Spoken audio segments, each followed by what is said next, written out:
Okay guys, finally my Amex Gold Charge card is here. It comes in this package, and let's open the back.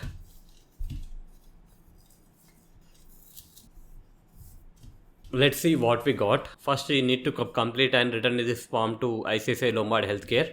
Here you can see that American Express Gold Card, and at the back you can see the terms and conditions. Let's keep that aside. Over here it will show your address and unique customer identification code. Let's open this.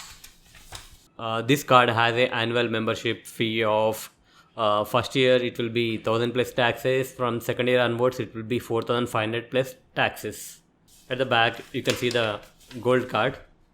The name will be printed on the card. Let's open this. This is my first American Express card, and on the card itself they have attached a sticker. Please activate this card before first use.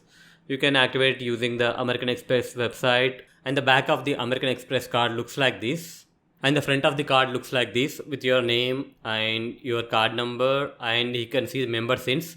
It is showing me 22 because this is the first time I am holding this card. For example, if you have a relationship with American Express from 2018, 2018 will be printed. So that's it guys. Hope you like this video. Please do subscribe to our channel. Thank you.